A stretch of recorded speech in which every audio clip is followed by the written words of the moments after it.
السلام علیکم ورحمۃ اللہ وبرکاتہ۔ امید ہے کہ آپ تمام ہی حضرات خیریت سے ہوں گے۔ کمنٹ ہے مولانا محمد عبداللہ قاسمی صاحب کی طرف سے، سلام اور دعا کے بعد کہتے ہیں کہ مفتی صاحب اگر مینڈک پانی کی ٹنکی میں گر کر مر جائے اور پانی میں بدبو آنے لگے تو ایسی صورت میں کیا حکم ہے؟ اس بارے میں آپ یہ بات یاد رکھیے کہ مینڈک دو طرح کے ہوتے ہیں، دو قسم کے ہوتے ہیں۔ ایک تو ہوتا ہے خشکی والا اور ایک ہوتا ہے پانی والا۔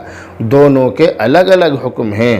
اگر اس ٹنکی میں گرنے والا مینڈک جو ہے وہ پانی والا مینڈک ہے تو اس کے ٹنکی میں مرنے کی صورت میں ٹنکی کا پانی ناپاک نہیں ہوگا، لیکن اگر وہ مینڈک خشکی میں زندگی بسر کرنے والا ہے تو دیکھا یہ جائے گا کہ وہ اتنا چھوٹا ہے کہ اس میں بہنے والا خون ہے یا نہیں، یعنی اتنا چھوٹا اگر ہے کہ جس میں بہنے والا خون نہیں ہے تو اس چھوٹے مینڈک کے ٹنکی میں گر کر مرنے سے پانی ناپاک نہیں ہوگا۔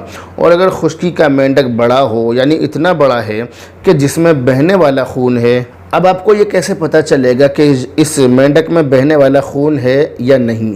اس مینڈک میں بہنے والا خون ہے یا بہنے والا خون نہیں ہے، اس کا کیسے پتہ چلے گا؟ تو اس کے بارے میں کتابوں کے اندر صاف طور سے لکھا ہے کہ جس مینڈک کے انگلیوں کے درمیان پردہ نہیں ہوتا ہے تو وہ مینڈک، اس مینڈک کے اندر بہنے والا خون ہے، اور جس کی انگلیوں کے درمیان پردہ ہوتا ہے تو اس کے اندر بہنے والا خون نہیں ہوتا ہے۔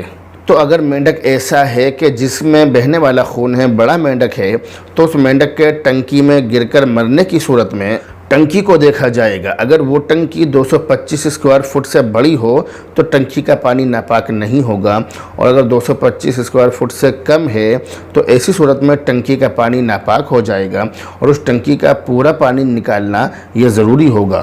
اور ایسی صورت میں اس ٹنکی کے پانی سے وضو کر کے جو نمازیں پڑھی گئی ہیں ان تمام نمازوں کو لوٹانا پڑے گا۔ اس سے غسل کر کے جو نمازیں پڑھی گئی ہیں ان نمازوں کو بھی لوٹانا پڑے گا، اور اس پانی سے دھو کر کپڑوں کو، جن کپڑوں کو پہن کر نماز پڑھی گئی ہے ان نمازوں کو بھی لوٹانا پڑے گا۔ خلاصہ یہ نکلا کہ وہ کپڑے بھی ناپاک، وہ آدمی بھی ناپاک جس نے اس پانی سے غسل کیا، اور جنہوں نے وضو کیا ان کا بھی وضو نہیں ہوا، نہ غسل ہوا، نہ وضو ہوا، نہ کپڑے پاک ہوئے۔ تو ایسی صورت میں ہم ناپاکی کی حالت میں ہی نماز پڑھ رہے ہیں، یہ حکم ہم پر لگایا جائے گا۔ اور اگر اس مینڈک کے گرنے کا وقت معلوم نہ ہو، لوگوں کو یہ معلوم نہ ہو کہ یہ مینڈک گرا کب ہے، اور وہ پھول گیا، پھٹ گیا، بدبو آنے لگی پانی میں، تو ایسی صورت میں 3 دن اور 3 رات کی نمازوں کا اعادہ کرنا پڑے گا، یعنی 3 دن اور 3 رات کی نمازوں کو لوٹانا پڑے گا۔ اور پھر اس مینڈک کو پانی سے نکال دیا جائے، پانی سے نکال کر پھینک دیا جائے، اور پانی کو بھی اچھی طرح سے پاک صاف کر لیا جائے۔ اس بارے میں یہ بات بھی سمجھ لیجئے کہ ہماری مسجدوں میں، ہمارے گھروں میں جو ٹنکیوں پر رکھی ہوئی ہوتی ہیں ان میں بندر وغیرہ خوب نہاتے ہیں، خوب غسل کرتے ہیں، ہر طرح کے غسل ان کے ہمارے اس پانی میں ہوتے ہیں۔ ان باتوں کا دھیان رکھا جائے، ٹنکیوں کو اوپر سے اچھی طرح سے بند کر دیا جائے، اور اچھی طرح سے بند کرنے کے باوجود ان کو بارہا دیکھا جائے، بار بار ان کو چیک کیا جائے، ہفتے 10 دن میں جب بھی موقع لگے آپ ان کو چیک کر لیا کریں، یہ آپ کی ذمہ داری ہے۔